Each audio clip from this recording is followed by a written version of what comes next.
Hello viewers, Super GT here.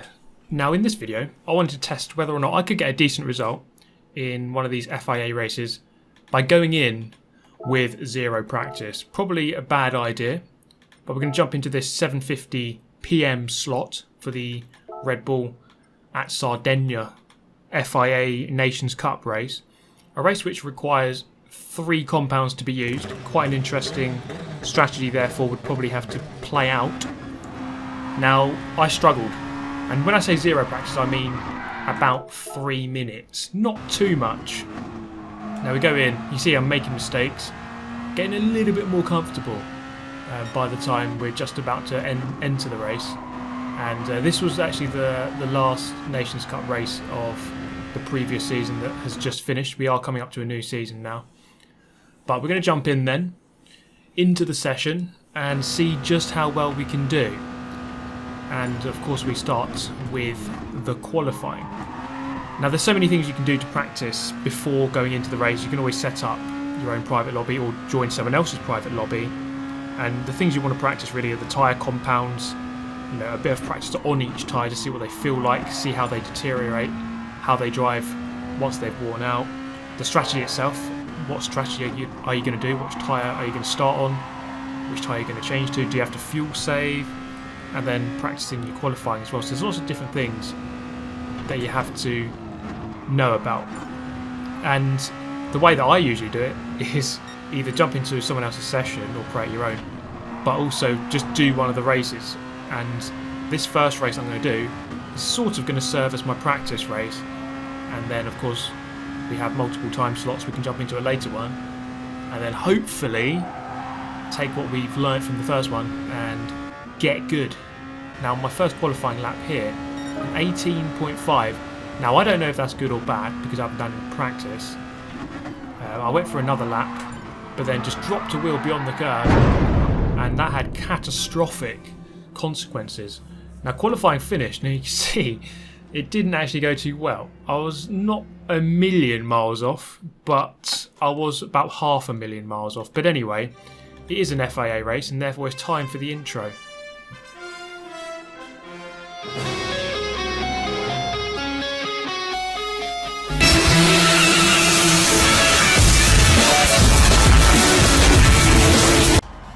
Okay, there we go, brilliant stuff. Now just a disclaimer, everyone in that car crash was absolutely fine, so don't you worry about that. Now, although they did get a penalty, that is the downside for them. Okay, here we go then. Starting very much towards the back of the pack with that dismal qualifying, 18.5. So that's going to be a reference. We're going to have to qualify better than that in the next race. At least get into the 17s. A lot of the cars here, at least into the high 17s. So that is going to be our target for the next race at least. But this race is what very much matters right now. And as the lights go out now, we are away. And we're going to try and see what we can do. Try and learn as much as we can. Now, we saw that earlier that you have to use all 3 tyre compounds. And I've gone with the hard tyre first. Normally, I think it's better to start with the harder tyre if you start towards the back of the pack. And the further forward you are, the softer the tyre is at the start of the race, usually. That's just a general rule. If you're at the front, if you're on pole position, you probably want to go with the soft tyre just to pull away from the pack. Otherwise you're going to get engulfed by the pack and you're just going to lose a ton of time. And into the back of the Russian, thankfully he doesn't result in anything. Although he does get a penalty, quite weirdly enough, for that. And just swarming through here. Lots of traffic to contend with. This Frenchman gets shown to the outside. And coming through here, we're going to go side by side, and it was about this point here that I knew that I was in massive trouble, and it proved to be the case as we were flying in, and everyone disappears off into the distance. And that is not a sight that you really want to be seeing on the first lap. And here we find ourselves in 19th out of 19, and a lot of work to be done from here to the end. So not an ideal start. I'm not sure why that guy couldn't give a little bit more space, but there you go. It happens, and it did happen. And what we're going to do here is get rid of the hard tyre very quickly. Now I was watching a Key 25 live stream. My go-to guy for any race strategy, anything to do with FIA races, the strategy whether or not you have to fuel save, which tyres you should use, just watch one of his live streams. You're going to find out, as he's very much a top split, very quick guy, knows what he's doing, so you can learn a lot that way. Don't watch me, that's not a good idea. I'm going to watch him, and he's going to show me what to do. So we're going to go with the hard tyre. Now, one of the strategies here is to do a 3-stop and do 2 stints on soft tyres. And you might think, well, that's 1 stop too many. You don't have to go in that many times, as this guy spins around. But it is quite a long race, 25 laps, and by going to the pit lane one more time, you do get fresher tyres, and therefore you don't have to save your tyres quite as much. So there's always an upside, there's always a downside, but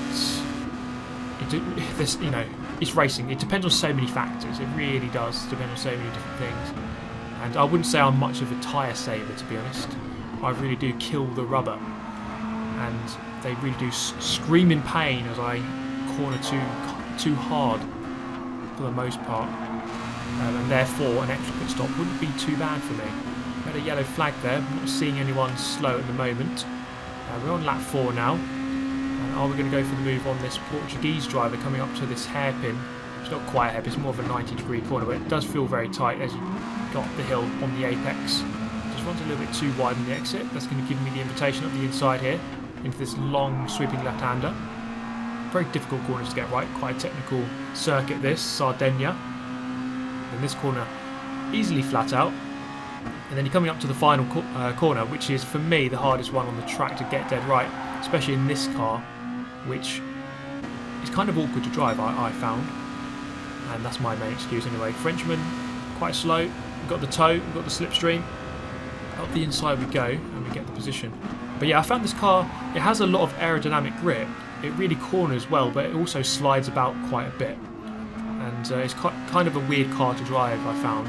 And especially for that final corner, because it's so fast, you have to be so committed and get it dead right. That is very difficult. Now here's our friend who we had an incident with. Now I've got a bit of a heart attack going on as I go side by side with him for the second time. Thankfully that time there didn't result in me having a nice little hello to the barrier. So we continue here in 13th, gaining a couple of positions back. But it's never going to be clear exactly where you're going to finish until towards the end of the race. Just looking at the map, the first few cars, maybe the top 3 or 4, have got a decent margin, and then there is a big group just in front of us here. So the German going very wide on the exit at the final corner. I'm not sure which side he's going to the left eventually, and we're going to take advantage of that, moving up into 9th position. Cars coming out of the pit lane here. We're going to gain a couple of positions there, so we're going to go a bit longer on our pit stop here. Now coming to the first corner, I'm going to have to hold my hands up here.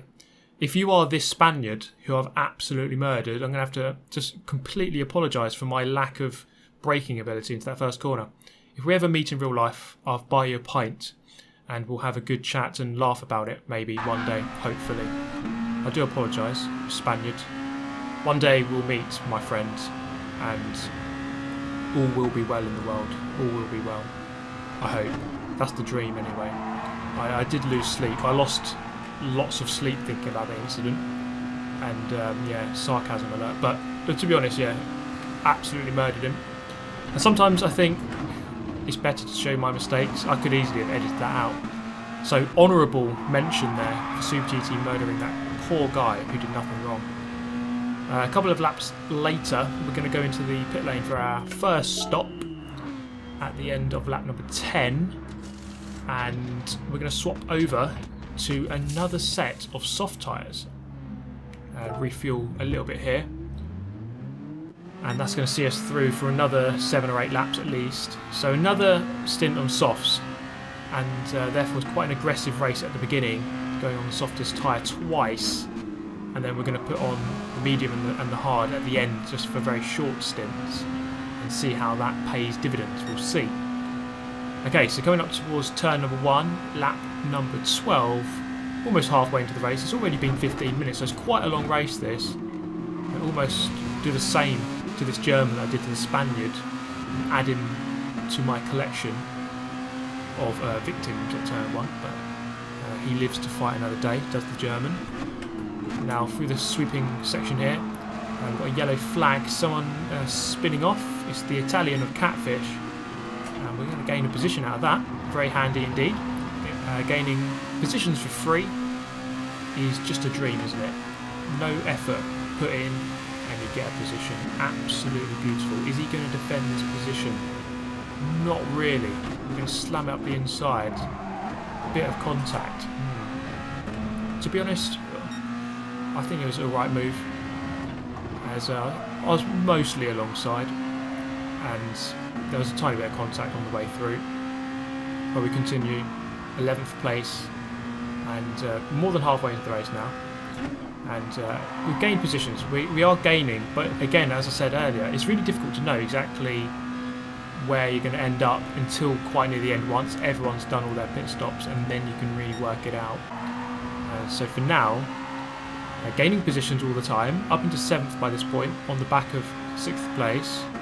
And if I can finish in 6th, then that would be quite a turnaround from quite a shoddy qualifying session. As Robin here going very wide. Is he going to go into the pit lane? Yes, he is. He goes over to the right-hand side. Up into 6th place momentarily, but there are some cars in the pit lane at this point. And we are therefore going to go up into 4th. So running quite high here, courtesy of our strategy. And it was quite an aggressive strategy to go for soft tyres twice at the start. But we do have to go onto the mediums and the hards at this point still, as we come up the hill. And we've got the two leaders here. They're just coming out of the pit lane from their, looks like their final stop. And you see here just how much of a bonus this strategy is giving me, as I'm quite far up the pack. And look, only 1.5 seconds away from the lead at this point. But he's going to get more tricky here, so don't get too overconfident, as things are going to change from here to the end, with some more pit stops left to do. We do have the tow though of these guys. They should drive away as they're on fresh tyres, and they pretty much do. And I make a mistake there, slightly in the dirty air as well. Doesn't really help. And that corner I was having difficulty with anyway, so we get that half a second penalty. Luckily at Sardin it doesn't affect you too much, as the penalty zone there is on a short straight and it was only half a second, so it didn't really affect me too much, thankfully. So at the end of lap number 20, we're going to go onto the medium tyre. I've just realised I have done the hard, haven't I? I started on the hard tyre, got it out of the way really quickly. So this is our final stop, and we're going to come out of the pit lane here. Where are we going to come out? In 6th place. We're going to lose a position here because of the momentum. So the Frenchman goes up into 6th and go down to 7th. And so now we have a clearer picture of what is going on. I'm in 7th. I'm on the medium tyre, fresh mediums. 5th place just around the corner, 6th place just in front. But there is quite a big gap to the guys in, let's say, from 4th forward. They are quite a long way ahead, so there's not much chance of catching up with those guys. But there is a big group just behind, and therefore any mistake, any penalty that I might receive at this point would be fairly catastrophic. And therefore we do need to keep our cool, make sure we don't do anything too silly.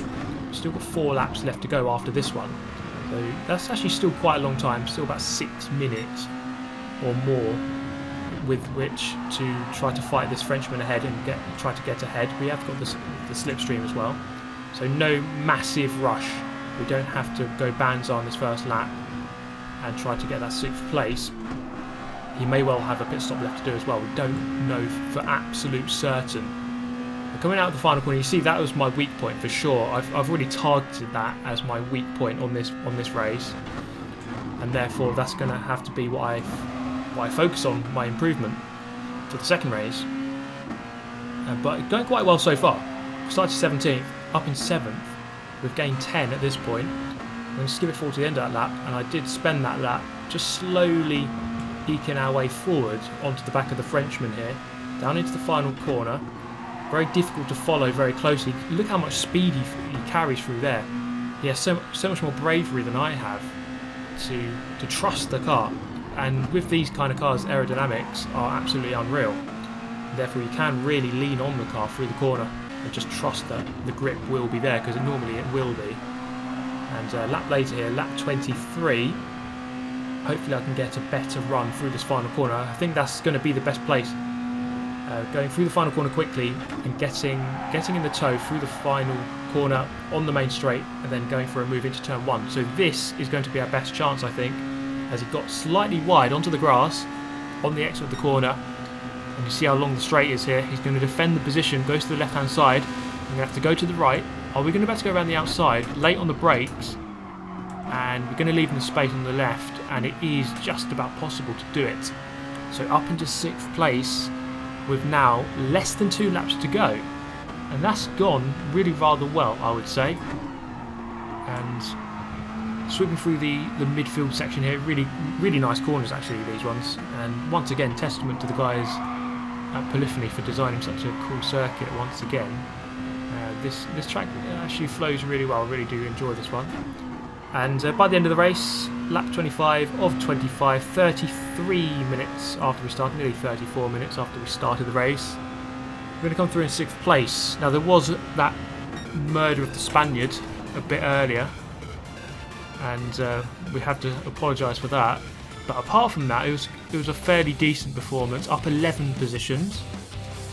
But of course, we need to sort out that qualifying, because it's all very well and good going up 11 positions, but if you just qualify at the front, you wouldn't have to do that. You wouldn't have to gain so many. But okay, we join another session. We've gone with our Ferrari livery to try and inspire some speed from the Michael Schumacher era of Formula 1. And this is going to be my qualifying lap here. So we just set an 18.4, so that was already quicker than my previous. But remember, we kind of said we need to be getting at least into the 17s. So let's run on this lap.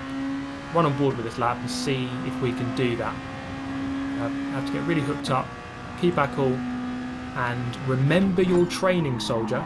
The previous race was your training, so make sure we don't emulate any mistakes that we made. And it's going to be that final corner, which is going to be the main thing, isn't it? Because that was the one I was really not taking all that well, and I could really be a lot more brave and lean on the aerodynamics a little bit more in this car.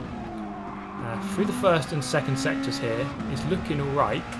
As we go through this split, we are actually up on the fastest lap at this point. We went purple, although it's still early in the session, not everyone's set all of their laps just yet, so things are going to change.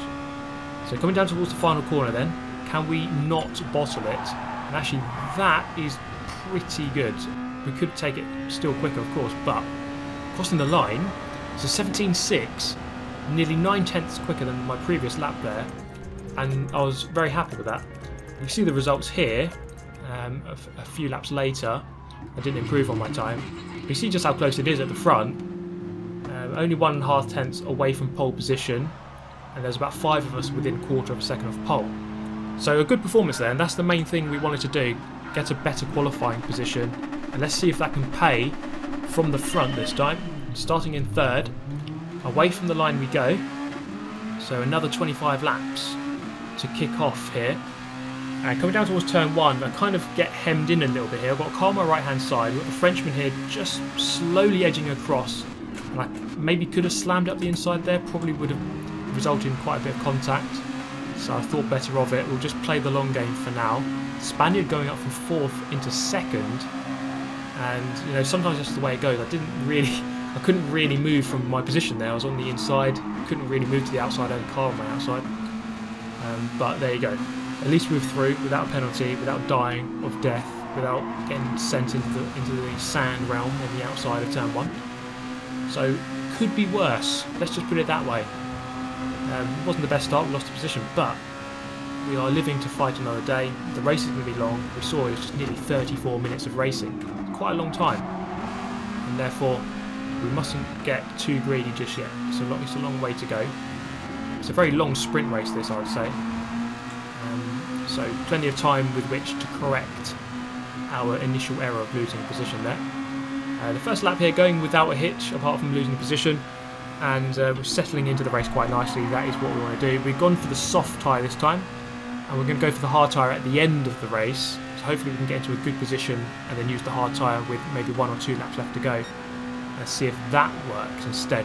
Starting at the front, we mentioned it earlier, we want to use a softer tyre.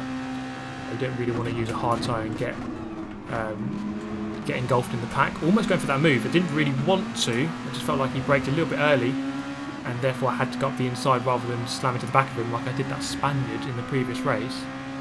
By lap 3, you see I'm just beginning to lose track of the top 3. They just began to edge away. I was maybe just feeling the speed here, the lack of speed in my car, or in my ability. Frenchman just feeling a lack of talent and just paying respects to the barrier by giving it a nice little visit. So we got up into 3rd, and that's one less person to have to worry about. So that's always good.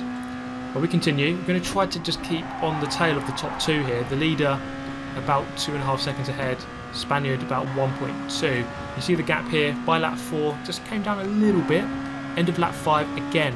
I put in a couple of good laps. So I was just a tiny bit quicker than the Spaniard. I think the guy in the lead was probably a little bit quicker than me, a few tenths per lap. I was probably a little bit quicker than this Spaniard. Thankfully, I just managed to keep in the tow, and that's probably quite crucial for the race, as you really do gain a lot of time down that straight, probably like half a second, just on that main straight alone in the slipstream.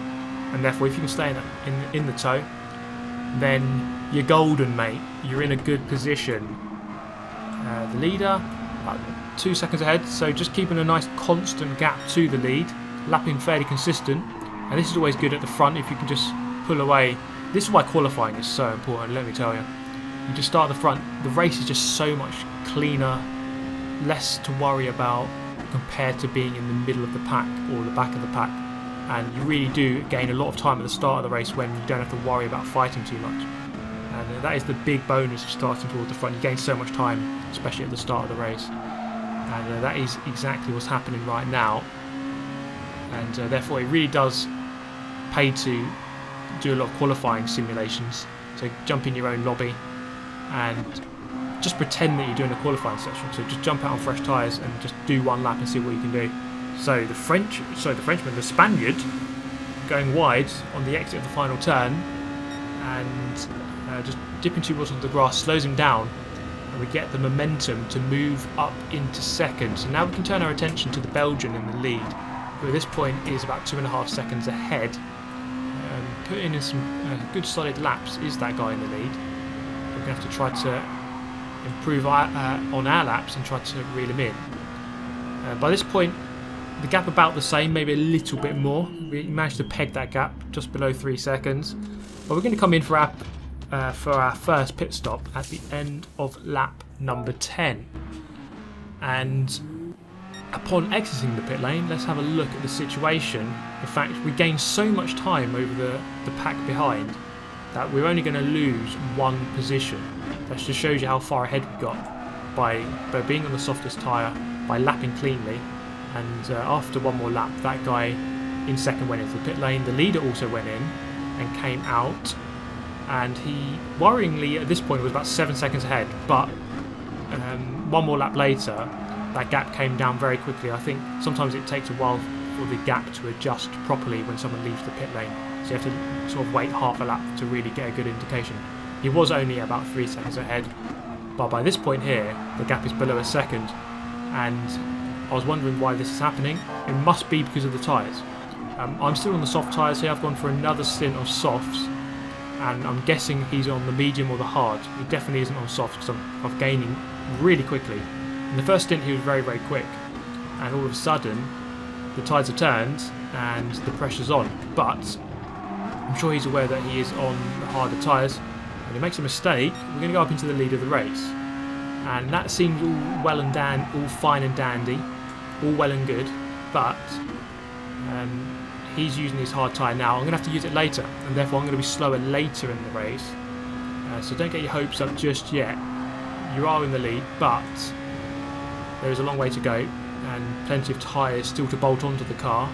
And actually he goes into the pit lane. He only did 2 laps there on the hard tyre. Just shows you really don't want to spend too much time on that tyre. It's kind of a weird thing about Gran Turismo, that obviously the harder the tyre is, the longer it's supposed to last. But for the most part, you don't actually want to use harder tyres all that long. You want to actually spend as little time on them as possible. But that's kind of just how it is. So we go for our second stop there, going on to the medium tyre. and we will still have to go on to the hard tyre at the end of the race. At this point here, we've got Agent Lucas behind, the Italian, just a little bit behind, but we're not going to have to worry about him too much because he is on a different strategy. And we do have the Honey guy, who was the leader, the Belgian, about 2 or 3 seconds behind. So once the Spaniard in the lead goes for his pit stop, we will be in the lead, and that happened by this point here. End of lap 24 now, and the situation changed a little bit. The Spaniard going down to third, and I think the Spaniard is now my main opponent, because I'm going to have to go into the pit lane here to go onto the hard tyre. Turns out that the Honey guy here, the Belgian, went for just the 2-stop strategy. I'm going for the 3. And you might think, well, why go for 3? That's more than 2, and therefore you're spending more time. But you do get more time on the fresher tyres, and you can make your time back. There is the Belgian there, just going over the brow of the hill, about 4 or 5 seconds ahead. And now my main opponent is the Spaniard. I'm on the hard tyre, the hardest tyre of the 3 available, as the name probably suggests. We're running out of fuel, not much fuel left, but should be just enough to get to the end. Now I'm not sure which tyres the Spaniard is on. It's going to be a direct duel between the two of us, and I think that's kind of a fair reflection of the race. The Belgian in the lead was very quick throughout and very consistent. Didn't seem to really make too many mistakes apart from the one where I went past him. But apart from that, he was actually very, very fast. But there you go. It's going to be a close one between myself and this Spaniard coming down towards the hairpin here. And I think that's, yeah, a fair reflection on this race. We seem to be fairly matched. The guy in the lead did seem to be a tiny bit quicker. But let's not forget that this is sort of a 34-minute race, and to be only 5 or 6 seconds away from the lead after that long of racing probably shows you, on average, maybe just 0.2 per lap slower. It's not too much, but it's a little bit to work on. Not too quick for the final corner. The Spaniard's actually going to get a run here. Coming up towards the finish line. Is he going to do enough? Not quite flashing the lights, but unfortunately for him, that doesn't really gain him any time. And there we go, 7 seconds away from the lead after 33.5 minutes of racing. And it was an enjoyable race. And it was good because I went into that first race with 2 minutes of practice and ended up my second race in second place. So not too bad of an improvement, just learning from the first one and taking it through to that second one. But that is going to be all from me today. And that is the end of the exhibition season of FIA. So we move on to the actual proper counting season. So the 25th of April is the first set of rounds. And yeah, going to have to try to get involved and see what I can do. And well, that's all from me. Take care as always, everyone. Stay safe, and I shall see you next time. Goodbye.